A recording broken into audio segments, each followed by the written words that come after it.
Hello everyone, welcome back to my channel. So today I'm going to be talking about apartment hunting in Chicago. This is not exactly what I had in mind when I was thinking about filming this video, but here we are. If you can tell by the title, it didn't necessarily go well. So I'm going to be explaining a little bit about what happened and then giving you some tips if you're looking to move to Chicago or move apartments in Chicago. Okay, so first I just want to talk a little bit about why we decided to move. Currently we live in a high-rise in Gold Coast. I did an apartment tour on this apartment. If you want to see it, I'll link it down below.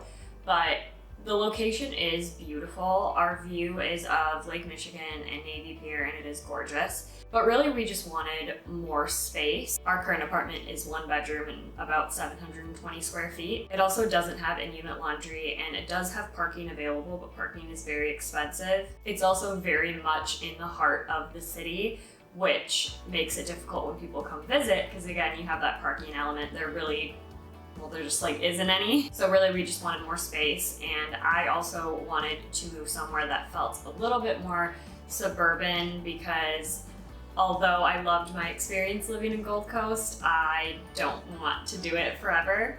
I filmed a video talking about the things you should know before you move to Chicago, so I will link that down below as well if you want to watch that. So we set up 10 different apartment tours that we toured all within 3 days.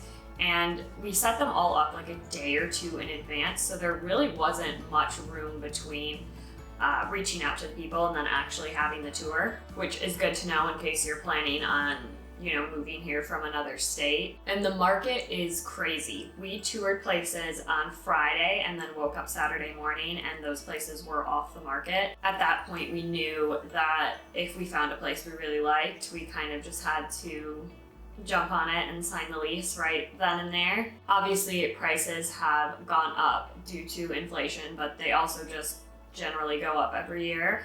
So I was surprised by how high the prices were for the areas that we were touring in, and then also just the quality of the apartments was not at all what I would have expected for that price. I did film in almost every one of the apartments that we toured, but I'm actually not going to include any of that footage because most of them that we toured, there were people living in them, or sometimes it was even like the current tenant who was showing us the apartment. So I did feel a little bit weird about filming with people's stuff in there and then posting it online. That in itself is not an experience that I am used to. Typically when I tour apartments, I'd say they're empty or staged in some way.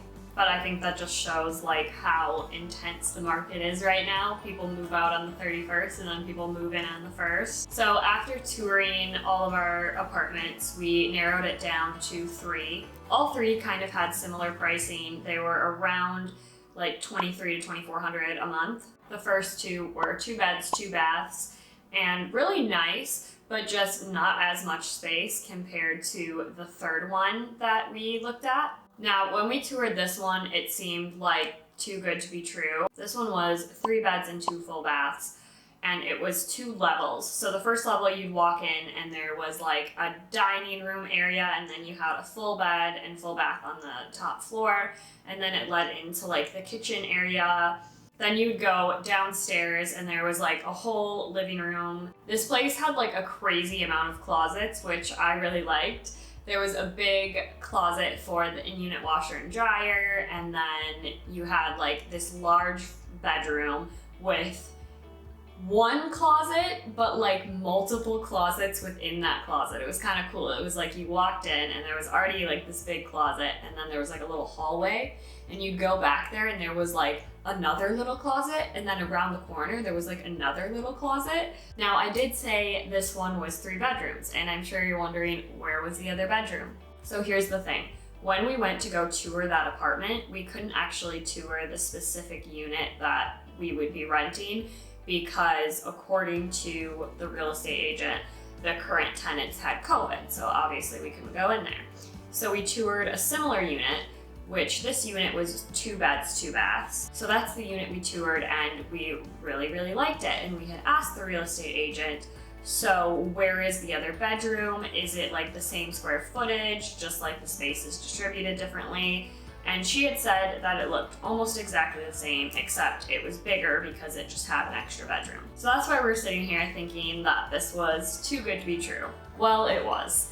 Fortunately, they did send us a video of the actual unit, which was quite different from the one that we had actually toured. This one had a much smaller kitchen. It didn't actually have a living room and a dining space. It was kind of like you got one or the other.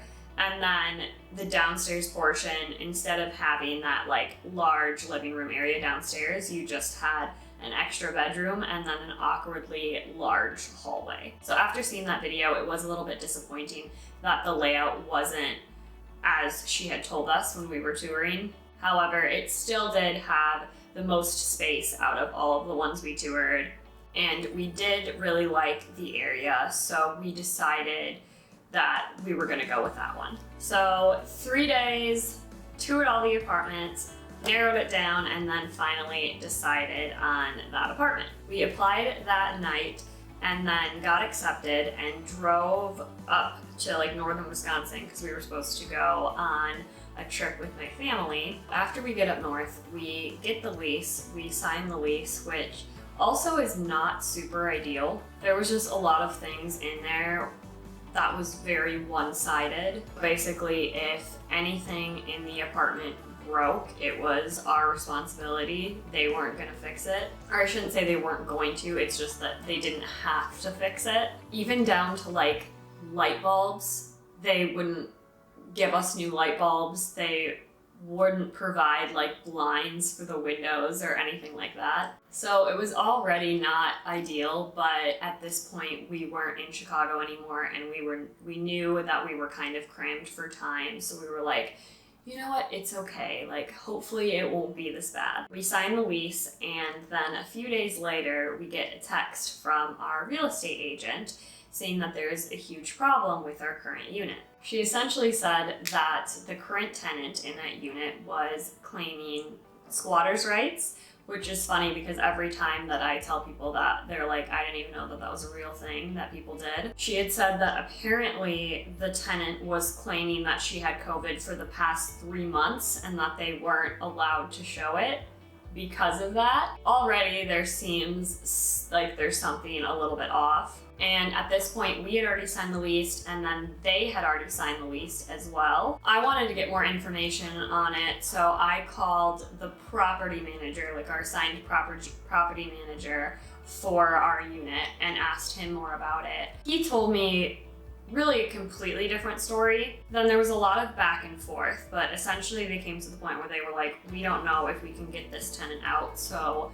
we're gonna have to break the lease. They didn't give us any sort of formal agreement or anything. It was just basically hey, accept this email saying we're gonna break the lease, and that's it. We weren't super comfortable with that. We asked if there was some sort of reimbursement we could get. They offered us $300. We counter-offered, and they said, we respectfully decline your offer. I'll see you at move-in.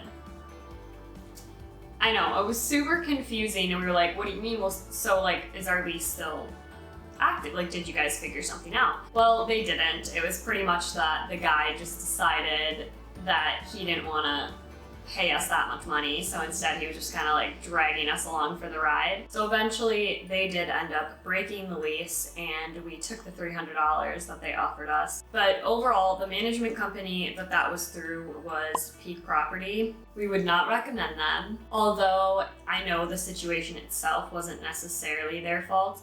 The way that it was handled was just not appropriate. If they had known that for 3 months this tenant was claiming to have COVID, but they continued, showing other units, even though there was something obviously off about that. Also, just the communication was not very professional. So if you see a building managed by Peak Property, I would probably stay away. So at this point, we know that we don't really have much time or many options to make another decision. So we decided that we would just re-sign at our current apartment for another year. Right before we had left for our trip, we had asked if we could extend our lease so we would have a little bit more time, and they allowed us to do that. So we assumed that our unit would still be available. Unfortunately, we were wrong. As soon as we got back, we went to the leasing office to ask if we could re-sign, and they said that someone had just re-signed on our unit, but that they could transfer us to a different unit in the building. I really didn't want to do that because the other units just weren't as nice as ours. Also, that kind of defeats the purpose of not having to move if we still just have to pack everything up and move it like a few floors down or something. So we decided that we'd try to find other apartments. But at this point, there weren't many available for our move-in date because it was so close to that time. We toured 3 more apartments, and the first 2 really weren't anything special. The third one that we toured, we actually really ended up liking. It's 2 beds, 2 baths, in-unit laundry, 2 parking spots are included, and it's just really unique. It has like all this exposed brick, and this apartment is $2,300, so it was around the budget of the other apartments that we had been looking at. The only thing that I don't love about it is the area. It is a safe area, but there's really just not much to do in that location. We would have to walk or take the train to actually go do more things. So that's a little bit unfortunate, but at this point, we couldn't be too picky.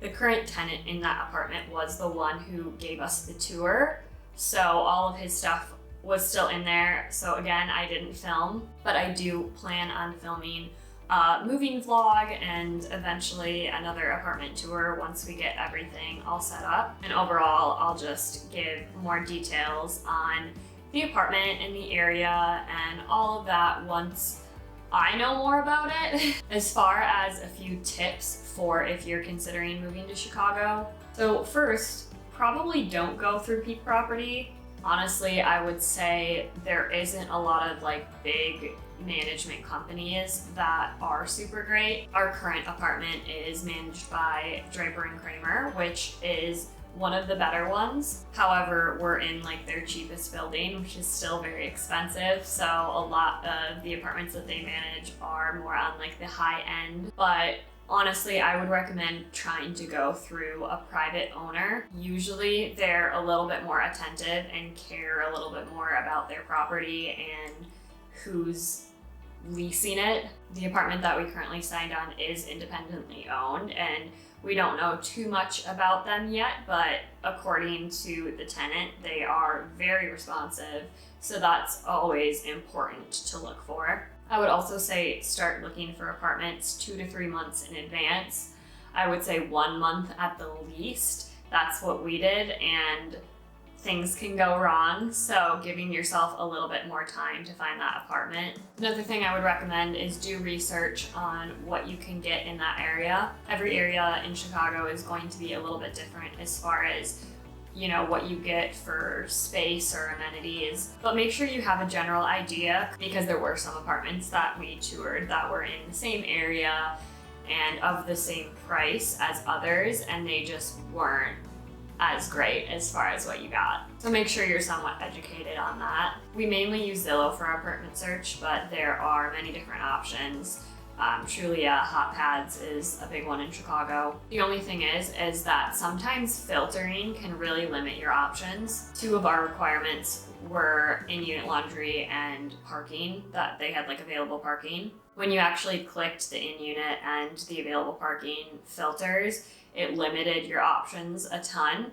But if you left those unclicked and then just looked at apartments and read the description, sometimes those apartments did have those things. People just didn't list it properly. And the last thing I would say is I would really recommend touring your apartment, like your unit, in person if you get the chance. Or at the least, getting a video of your specific unit. I think that oftentimes the pictures can be very deceiving. And also, you just really don't know how it's gonna look or how it's gonna feel until you get in there. That is our story about apartment hunting in 2022 and all of the tips that I kind of would have for you guys. If you have any other questions, put them in the comments below.